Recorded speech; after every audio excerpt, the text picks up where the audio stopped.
3월 16일 월요일입니다. 요한복음 13장 1절로 17절입니다. 6월절 전에 예수께서 자기가 세상을 떠나 아버지께로 돌아가실 때가 이른 줄 아시고 세상에 있는 자기 사람들을 사랑하시되 끝까지 사랑하시니라.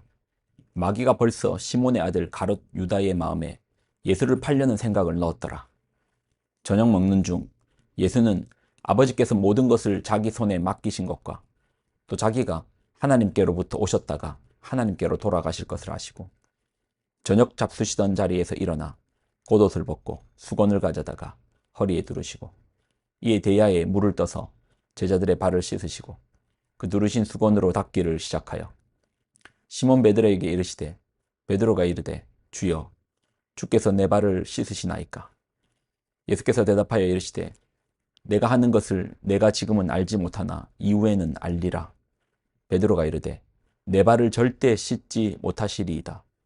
예수께서 대답하시되 내가 너를 씻어주지 아니하면 내가 나와 상관이 없느니라. 시몬 베드로가 이르되 주여 내 발뿐 아니라 손과 머리도 씻어 주옵소서. 예수께서 이르시되 이미 목욕한 자는 발밖에 씻을 필요가 없느니라. 온몸이 깨끗하니라. 너희가 깨끗하나 다시는 다는 아니니라 하시니 이는 자기를 팔 자가 누구인지 아심이라. 그러므로 다는 깨끗하지 아니하다 하시니라. 그들의 발을 씻으신 후에 옷을 입으시고 다시 앉아 그들에게 이르시되 내가 너희에게 행한 것을 너희가 아느냐.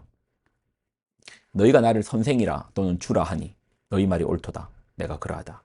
내가 주와 또는 선생이 되어 너희 발을 씻었으니 너희도 서로 발을 씻어주는 것이 옳으니라. 내가 너희에게 행한 것 같이 너희도 행하게 하려 하여 본을 보였노라. 내가 진실로 진실로 너희에게 이르노니 종이 주인보다 크지 못하고 보냄받은 자가 보낸 자보다 크지 못하나니 너희가 이것을 알고 행하면 복이 있으리라. 아멘. 기도하겠습니다. 하나님, 주신 하나님 말씀을 귀하게 붙듭니다. 우리 삶에서 말씀해 주시는 지혜를 쫓아서 참된 섬김이 있는 삶을 허락하여 주옵소서. 영광을 드립니다. 예수님의 이름으로 기도드립나이다. 아멘. 요한복음 13장입니다. 13장의 시작을 보면 6월절 전에 예수께서 자기가 세상을 떠나 아버지께로 돌아가실 때가 이른 줄 아시고 세상에 있는 자기 사람들을 사랑하실 때 끝까지 사랑하시니라. 6월절 전입니다. 예수님께서는 이 밤을 지나시면 십자가로 향하십니다. 그러니 십자가 지시기 바로 직전 그 밤에, 그 마지막 밤에 제자들과 함께 유월절을 나눕니다. 그때 제자들에게 행하신 것이 4절과 5절입니다. 저녁 잡수시던 자리에서 일어나 겉옷을 벗고 수건을 가져다가 허리에 두르시고 이에 대야에 물을 떠서 제자들의 발을 씻으시고 그 두르신 수건으로 닦기를 시작하여. 우리는 이게 뭔지 너무나 잘 알죠. 세족식입니다. 우리에게는 이제 하나의 이제 의식화되어 버린 세족식. 그러나 이는 단순히 어떤 의식, 그렇게 의식이라고 생각해서는 안 됩니다. 유대 사회를 한번 여러분 생각해 보십시오. 당신의 신발은 뭐 신고 있겠습니까? 나이키? 아닙니다. 샌들입니다. 그리고 길은 어떨 것 같습니까? 포장된 길, 비포장길, 비포장길일 겁니다. 길이 비포장길이니까 흙길이겠죠. 그리고 하수시설은요. 생활 오폐수, 이걸 어디다 버립니까? 하수시설이 되어 있습니까? 아닐 겁니다. 집 밖으로 버리면 길은 생활 오폐수와 흙들이 뒤범벅되어 있는 그런 길입니다. 거기에 신발은 나이키 아니라고 했습니다. 샌들이라고 했습니다. 그러니 예수님 당시에 우리 몸의 가장 더러운 부위는 단연 이제 발이죠.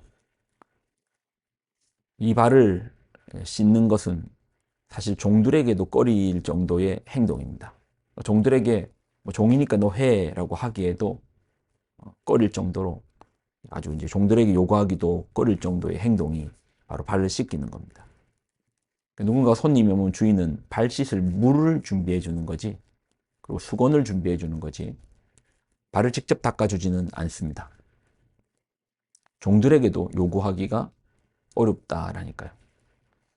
근데 종들도 하지 않는 행동을 예수님께서 제자들의 발을 직접 닦아 주십니다.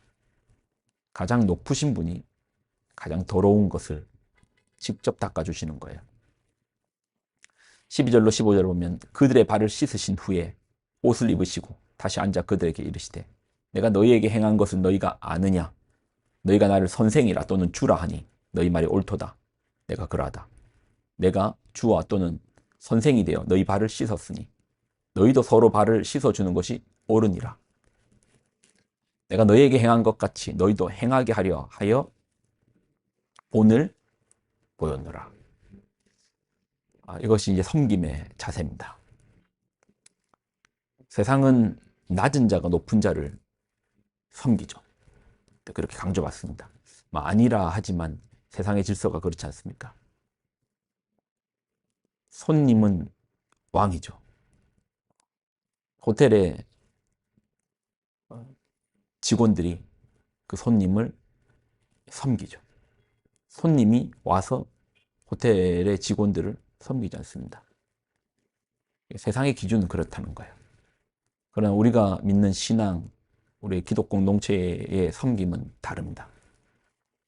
가장 높은 예수님께서 가장 낮은 자들을 섬겨주시는 겁니다. 그러면 하셨던 말씀은 이것이 옳다. 이렇게 행하는 것이 옳으니라. 그리고 그 옳음을 말로만 강론하시는 것이 아니라 너는 이런 삶을 살아야 해 라고 강론으로 끝나는 것이 아니라 본을 보이셨습니다. 왜요? 너희도 그렇게 행하게 하려 함으로. 예수님께서 지금 세족식을 하시는 것, 하나의 어떤 의식적 행동으로 우리가 끝내버리면 안 됩니다. 이건 우리의 삶의 기준과 무엇이 옳은 것이고 어떤 삶을 살아야 되며 어떤 행동을 해야 되는가에 대한 지침이 되는 것이죠. 요즘 교회의 교권주의, 교회의 권력, 교권주의에 대한 지적이 많이 나옵니다. 특별히 이제 교권주의의 핵심에는 늘 이제 목사가 걸려들잖아요. 자기가 높다 생각하기에 마치 아랫사람 대하듯 하는데 사실 성경적 가치관에는 100% 틀린 행동이죠. 우리가 존경을 드리는 것과 그가 행동을 그렇게 권위주의적으로 하는 것은 전혀 다른 문제죠. 우리가 이제 장로님들을 존경하는 것, 이건 섬겨야 되니까 당신이 낮은 자야라고 이제 바라보는 것이 아니라 그분들을 존경하고 하는 건 당연한 겁니다.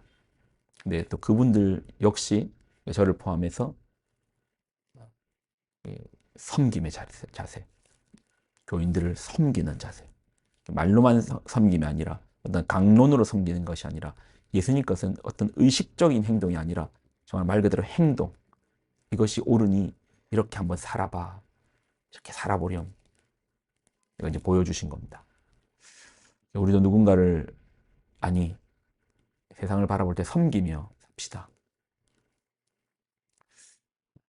섬기며 살면 이것이 우리 주님 보실 때 옳다, 네가 잘했다, 네가 옳음의 길에 섰구나, 그렇게 인정해 주실 것입니다. 하나님께 인정받는 우리가 되기를 소망합니다. 기도하겠습니다. 하나님 주신 말씀을 귀하게 붙듭니다. 삶의 섬김의 자세를 강론으로 끝내지 않고 어떤 의식으로 끝내지 않고 이 옳은 행위를 행동으로 보이서 본을 보여주셨습니다. 우리도 그 본을 따라서 그렇게 살아내게 하여 주옵소서. 주님께서 옳다라고 하시는 것들 앞에 행함으로 우리가 주님 배울 때 잘하였도다, 충성된 종아라고 칭찬받는 우리들 되게 하여 주옵소서. 영광을 드립니다. 예수님의 이름으로 기도드립니다. 아멘.